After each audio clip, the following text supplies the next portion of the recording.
Sejam bem-vindos ao Caverna do Morcego, meu nome é Fábio, como está você, meu amigo e minha amiguinha? Hoje voltamos ao quadro de Bate-História aqui para falar sobre a evolução dos trajes do Batman com o passar do tempo. Já são mais de 80 anos do personagem e com o passar das décadas, o Homem-Morcego foi trocando o seu traje, né? Cinza, azul, preto, símbolos vão mudando e coisas nesse sentido. Há muita história nesse detalhe importante. Então vamos dar uma olhada em todos os trajes que o Batman usou por um longo período. Não vou entrar aqui no aspecto dos trajes que o Batman usou em uma só edição, como por exemplo aqueles da Era de Prata, do Batman Zebra, Batman Arco-Íris e coisas nesses aspectos, né? Deixamos os trajes bizarros para outro vídeo. Mas antes de continuar, não esqueça de curtir e comentar. Seu comentário sempre ajuda esse vídeo a subir nesse YouTube de meu Deus, bem como se inscrevam se você é nova. Aqui é o melhor lugar para você ficar muito bem informado sobre o universo do morcego. Batman é um personagem que surgiu em 1939 na Detective Comics número 27. Mas antes disso, é bom lembrar que o Bob Kane não imaginou o personagem desta maneira. Quem ajudou ele a conceber a figura do Homem-Morcego foi o Bill Finger. O pensamento que o Bob Kane tinha antes é fazer uma, não digo cópia, mas uma versão parecida com o Superman. Na verdade, a DC Comics na época tinha contratado o Bob Kane para fazer uma nova versão do Superman, tendo em vista que o Homem de Aço estava fazendo muito sucesso nos quadrinhos.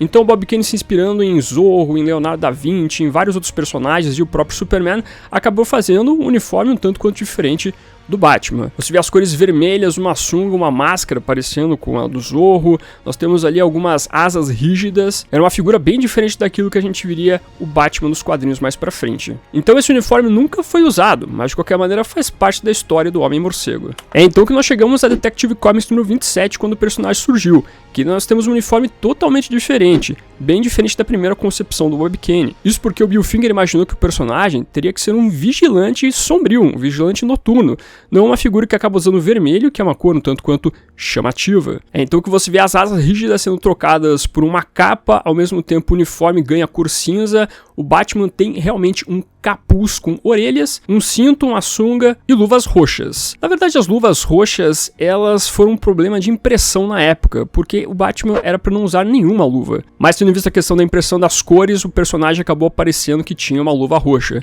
Por isso que essa primeira edição acabou caracterizando então o Homem-Morcego com essas luvas dessas cores que se diferem bastante com todo o uniforme. E além do mais, nós temos o símbolo no peito do Batman sem a cabeça de morcego, mas já caracterizando então o primeiro símbolo que o personagem usaria, que ficaria muito marcado nos quadrinhos. Só que o começo do personagem seria caracterizado por várias evoluções no seu traje até ele chegar no definitivo, naquele que seria então algo icônico para o personagem. Isso já aconteceu na próxima edição de Detective Comics número 28, onde então o personagem usava um traje parecido, mas o cinto mudava um pouco, ele usava uma corda e ao mesmo tempo não tinha luvas nenhuma.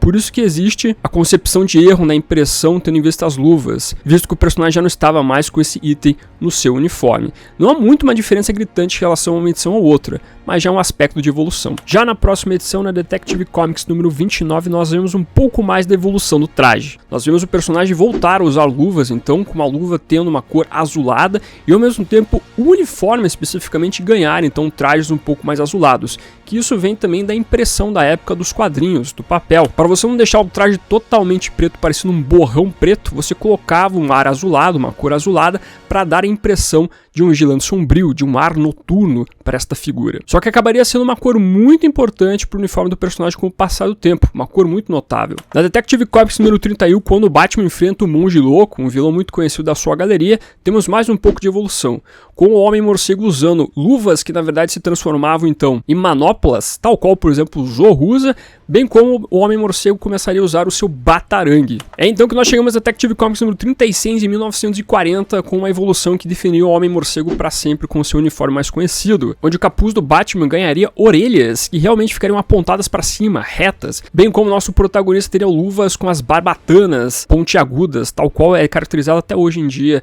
tanto em filmes, outras mídias, etc. E talvez seja esse o momento onde alguém vai perguntar sobre o coldre que ficava no uniforme do Batman. Cadê esse detalhe importante? O Batman não usava uma arma de fogo no começo? Pois é, este talvez seja um item um tanto quanto complicado, porque tal qual a gente viu nas imagens, a arma Arma de Fogo e o Coulter não estão desde o primeiro momento que o Batman apareceu. Quando você pega essas histórias, você vai ver em alguns momentos específicos o Batman realmente com o Coulter com a Arma de Fogo, como por exemplo a capa Detective Comics número 33. Só que quando você inclusive pega essa edição, o Batman não usa a todo momento o tal do Coulter. Ele em alguns momentos aparece usando o uniforme com utilidades sem arma de fogo, e mais pro final você vê ele usando o Coulter e a arma. Na próxima edição o Batman também não está com Coulter. Então bem na verdade era um detalhe específico que aparecia em algumas edições e não em todas as histórias do Batman. Não era uma característica permanente do final dos anos 30 bem como dos anos 40 para o uniforme do Homem-Morcego. Mais posteriormente nós temos a chegada do Robin nos quadrinhos, na Detective Comics número 38, e o traje do Batman acaba sofrendo também uma mudança. É um período onde o Batman vai ficar um pouco mais tranquilo e não tão sombrio, inclusive você vê ele já sorrindo na capa da edição, sendo que as sombras do seu uniforme são amenizadas e a cor azul começa a ganhar um pouco mais de destaque. As próprias orelhas do Batman vão dando uma diminuída. Era um Batman para uma nova geração, era um Homem-Morcego suavizado, para fazer par então com o Menino Prodígio. E durante os anos 40 e principalmente nos anos 50, o tom azulado do uniforme do Batman ganharia muito mais destaque. As cores pretas vão deixando o caminho para o Batman realmente abraçar a cor. Não falávamos tanto de um Cavaleiro das Trevas, mas sim um super-herói dos quadrinhos. Sempre lembrando que a partir de 55 e 56 começa a Era de Prata, onde o Batman não lutava tanto com ladrões, bandidos contra o crime especificamente, mas sim usava suas tramas aí para explorar a ficção científica, o inimaginável, alienígenas, seres de outro mundo, seres de outras galáxias, seres de outras dimensões. Esse era o espírito do Homem-Morcego. Só que nos anos 60 nós temos uma modificação muito importante que envolve a elipse amarela surgindo no uniforme do Homem-Morcego. A elipse amarela na verdade surgiu no momento onde a DC queria fazer um licenciamento do Batman e precisava criar um símbolo importante para a figura. Simplesmente o morcego preto não era algo adequado para se criar realmente uma marca registrada, tal qual foi aconselhado pelos advogados da DC na época. Por isso então eles criaram uma elipse amarela dando destaque ao morcego, que aí sim poderia ser patenteado como marca registrada para poder ser licenciado. Eis então que o personagem começaria a usar este símbolo no seu uniforme a partir da Detective Comics número 327, popularizando a elipse amarela no uniforme, que inclusive seria usado pelo Batman do Adam West em 1966, na série famosa do Homem-Morcego. Muitas pessoas até chegam a destacar que o momento onde o Batman começa a usar a elipse amarela é quando realmente começa a Era de Prata para o personagem. Toda essa mudança aconteceu na época do editorial do Julius Schwartz, uma das figuras mais importantes para a DC na Era de Prata, que acabou fomentando a criação da Liga da Justiça, mudanças com Flash e Lanterna Verde. Então realmente acaba sendo um momento muito emblemático para o Homem-Morcego, até porque a elipse amarela talvez seja o símbolo mais conhecido do Batman. Eis então que a gente chega num momento muito importante que é no final dos anos 60, quase começo dos anos 70, quando nós temos a virada da Era de Prata para a Era de Bronze, pois nós temos Neal Adams chegando na vida do Batman, e ele acaba fazendo algumas mudanças significativas na maneira como seria o traje, não mudando aspectos relevantes, mas sim aumentando um pouco a capa, deixando ares mais soturnos no uniforme, aumentando um pouco mais a orelha, fazendo com que o Homem-Morcego inclusive fosse tomado por toda a capa e deixando ele com um ar muito mais misterioso. A elipse amarela continua sendo usada nesse período, e seria um visual que ficaria marcado no Homem-Morcego até os anos 90. Só que antes de a gente chegar nos anos 90, nós temos um uniforme muito importante também que surgiu em Batman Ano 1, de Frank Miller e Dave Mazzucchelli. Depois de nós vermos Crise nas Infinitas Terras e a definição dos grandes personagens da DC, o Homem-Morcego foi redefinido por Miller e Mazzucchelli, e seu uniforme acabou sofrendo umas modificações. Nas inspirações que envolvem, então, o surgimento do Batman nos anos 30 e nos anos 40, nós temos um uniforme que remete um pouco, então, ao começo de carreira do Batman. Um uniforme que tende mais ao preto, com uma sunga, com o símbolo sem a elipse, uma máscara que tem orelhas menores, mas com um tom de preto e cinza ali dominando tudo. Era um uniforme que seria usado muito mais pra frente em outras histórias em quadrinhos do Batman, durante os anos 2000, 2010 e mais pra frente. E o trabalho de Dave Mazzucchelli seria realmente icônico para a figura do Batman, um dos desenhos mais reconhecíveis envolvendo o Homem-Morcego. É então que nós chegamos a 1993 com uma mudança significativa no uniforme do Batman. Não pelo Batman Bruce Wayne, porque nós teríamos a queda do morcego.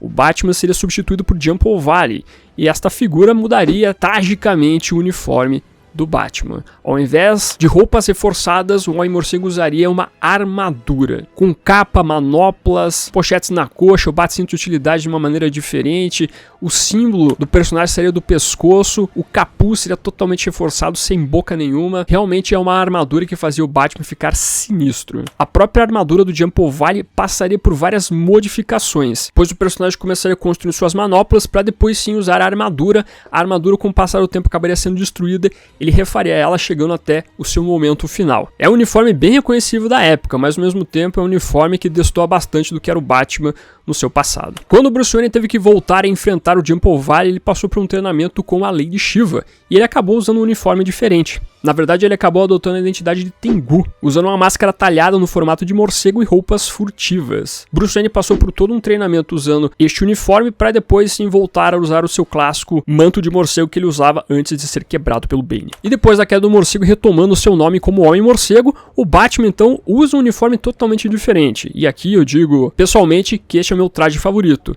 que é o Batman com seu uniforme totalmente preto. As únicas coisas que não seriam totalmente pretas seria a elipse amarela, bem como o cinto de utilidades. Além disso, sua capa e seu capuz teriam um tom leve azulado, mas ainda pendendo um pouco mais pro preto, pro sombrio. Uma inspiração que possivelmente vem do filme de 1989 do Tim Burton, mas que acabou sendo definida aí no começo da fase do Kelly Jones e do Doug Monte na revista Batman. Inclusive, era a primeira vez que o Batman Bruce Wayne não estava usando uma sunga por cima das suas calças, coisa que era muito conhecida nos uniformes de super-heróis na época. Era uma mudança significativa nos anos 90 pro Batman, uma mudança muito bem-vinda por muitos fãs. Já no final dos anos 90, na Terra de Ninguém, o personagem voltaria a usar um pouco mais das cores cinza, mas ainda com o traje totalmente soturno, sem a sunga. Após a Terra de Ninguém da destruição de Gotham City, o Batman então volta a usar o seu uniforme com a sunga, voltando a usar as cores cinza e preto, trazendo uma característica parecida então com o Batman Ano 1, bem como o fato que o personagem abdicava da elipse amarela, ele voltava a usar o morcego somente no seu peito. E esse uniforme ficaria sendo usado por um bom tempo pelo Homem-Morcego, inclusive aí sendo eternizado pelo traço do Jim Lee em Batman Silêncio, que era o período onde o personagem começou a usar um traje um pouco mais tecnológico, como por exemplo o capuz dele soltava um gás que imobilizava pessoas, tal qual a gente viu em Batman do Jeff Loeb e do Jim Lee. Então a gente começa a ver também um aprimoramento tecnológico na indumentária do morcegão. Mas em 2009 nós temos uma mudança na vida do Batman, tendo em vista que o Homem-Morcego, entre aspas, morreria na saga Batman Rest in Peace do Grant Morrison. Quem assumiria o manto seria o Dick Grayson, o eterno menino prodígio, o primeiro de todos. E seu traje acaba mudando um pouquinho também. Nós temos o Dick Grayson adotando sua própria indumentária para o Homem-Morcego. Não é a primeira vez também que o Dick assumiria o traje do Batman, tendo em vista que na saga Filho Pródigo ele também foi o Batman, mas ele acabou usando o mesmo uniforme. Mas aqui você vê que ele tem um traje diferente, o cinto de utilidade é diferente. É o Dick Grayson com a sua própria versão do que é o seu Batman. Mas Bruce Wayne não fica tanto tempo desaparecido, em 2011 ele volta. Aí sim temos uma grande reformulação do traje. A elipse amarela que havia sido deixada no começo dos anos 2000 volta, bem como o personagem perde a sua sunga e parece que ele usa um único macacão ali, né, com um cinto de utilidades em cima. Você vê até que o símbolo tem um pouco mais de relevo se comparado aos outros símbolos ovais que ele usou. Inclusive existem algumas linhas que caracterizam ali todo o uniforme, dando um aspecto diferente. Era o momento onde o Batman iria criar a Corporação Batman e iria expandir suas atividades de combate ao crime pelo mundo afora. Só que em 2011 e 2012 nós temos uma nova reformulação, que é a chegada do Batman dos Novos 52, com um traje que foi desenhado pelo Jim Lee, que traz um pouco dos aspectos que são, por exemplo, o Batman da sua versão Corporação Batman aí, um traje sem sunga, que tem um macacão único, bate-cinto utilidades amarelo e coisa nesse sentido, com linhas que também definem seu uniforme, mas nós tiramos a elipse amarela para o morcego preto dominar todo o peito do Batman. Era um uniforme que seria usado por um bom tempo, tanto na Liga da Justiça, quanto nas histórias do Batman do Scott Snyder e do Greg Capullo. E falando de Snyder e Greg Capullo, nós temos uma mudança breve durante uma história chamada Batman Ano Zero, quando nós temos a tentativa de refazer a origem do Batman, e o uniforme acaba indo um pouco mais do que era o seu passado, começo de carreira. Você vê que o Batman então usa um uniforme que é o amálgama da armadura que ele sempre usava, recente, mas ao mesmo tempo trazia um pouco das características da primeira aparição. Luvas roxas, nós temos ali um coldre que caracterizava também o uniforme no começo de carreira, a arma que o Batman usava pouco, mas estava lá, mas que aqui era colocado como uma grapple gun. É um uniforme que é uma mescla do passado e presente para trazer então aqui uma nova versão do que é o Homem-Morcego. Na continuação da saga, o Batman deixa um pouquinho de lado algumas partes do seu uniforme, para enfrentar finalmente o Charada. Inclusive ele usa ali um uniforme sem mangas, o cinto de utilidade acaba sendo um pouco mais rústico e inclusive ele não usa capa, veja só. E falando em substituições, em 2015 nós temos a saga do Batman Comissário Gordon. Sim, o Homem-Morcego acabou morrendo supostamente junto com o Coringa e o Comissário Gordon resolveu assumir a brincadeira toda. O uniforme do Gordon trazia um ar militar, era todo preto sem capa. O símbolo na verdade era um contorno que era colocado no peito, você via até uma estética de símbolos militares aparecendo na manga. Ele não usava necessariamente um cinto de utilidades, mas sim era o coldre onde ele guardava a arma. Mas o grande aspecto dessa versão do Batman é que ele tinha uma armadura que parecia um coelho de certa maneira, mas que tinha ali toda uma indumentária bélica para ser usada para combater o crime então nesse período. E aí nós chegamos à fase do Renascimento. Já no final de Batman Os Novos 52, o Greg Capullo acaba trazendo uma versão do uniforme, uma versão para o novo Batman. O uniforme seria todo cinza, tal qual era a versão dos Novos 52, mas os aspectos de azul pegariam um pouco mais forte, bem como a capa teria um fundo roxo, simbolizando as luvas roxas do começo de carreira do Homem-Morcego. O símbolo teria um contorno amarelo, parecendo a elipse amarela, e o cinto de utilidades teria ali uma totalidade preta com alguns destaques contornos em amarelo. Seria o traje conhecido do começo, então, do Rebirth, do Renascimento, ficando por um bom tempo na fase do Tom King escrevendo o personagem. Mas falando em Tom King, mais para metade então da sua fase, o Batman resolve voltar às suas origens. Após algumas complicações do seu noivado com uma mulher gato, ele volta ao básico, volta ao seu uniforme com sunga. Depois do personagem ter abdicado da sunga desde lá da corporação Batman, ele voltava então a usar esse item muito conhecido dos uniformes dos super-heróis. Era um uniforme muito parecido com o Batman 1, por isso a gente pode caracterizar como se o personagem estivesse voltando ao seu básico. E esse último uniforme acabou sendo usado por um bom tempo nas histórias do Batman, até o momento onde nós temos a fase do Joshua Williamson, onde o personagem volta a usar o traje da corporação Batman. Esse traje teria algumas pequenas modificações, usando muito das características originais, mas ao mesmo tempo adotando a sunga como parte forte da sua indumentária. Usando brevemente essa versão até o final da fase do Joshua Williamson, e agora, no começo da fase do Chip Zdarsky e do Jorge Mendes, o personagem volta ao traje que ele estava usando ali na versão básica com preto, cinza, sem elipse amarela, trazendo talvez um dos mais icônicos uniformes do Homem-Morcego. Ou seja, meus amigos, o Batman tem um armário gigante para guardar todos esses trajes, né? Muitas mudanças com o passar do tempo, alguns personagens novos aparecendo e usando por um período de tempo também o uniforme, mas são mudanças que fazem parte da evolução do Batman. Em outro vídeo eu vou tratar então de uniformes um pouco mais específicos que apareceram em edições brevemente e não necessariamente usados por um bom período para o Batman. Fica a informação e espere por esse vídeo. Quero que você me diga aqui embaixo qual é o seu traje preferido, me traga essa informação nos comentários, bem como assista outros vídeos da playlist Bat História, onde eu explico o passado do personagem, como por exemplo a origem da Batcaverna, a origem da elipse oval com um pouco mais de detalhes, bem como top 5 de vezes que o Batman acabou sendo meio estranho, é bem chato. Deixe também emoji de morceguinho para simbolizar que você ficou até o final do vídeo, muito obrigado, curta, compartilhe, se inscreva no canal se você é novo ou nova, marque o sininho para ser notificado nos vídeos, esse eu vou ficando por aqui. Como sempre no final do vídeo nós temos os membros do canal, a galerinha que mantém este canalzinho aqui de pé. Agradeço demais a colaboração de vocês, bem como de você que faz suas compras através dos links da Panini, Amazon, Magazine Luiza, Submarino e assim por diante. Meu muito obrigado como sempre, e se você está chegando agora e quiser ajudar o canal, os links estarão na descrição. Aproveita que você tá aí, meu amiguinho, dá uma olhadinha no vídeo que está aparecendo agora. É um vídeo que vale o seu clique. Agradeço a sua companhia, até a próxima e fui.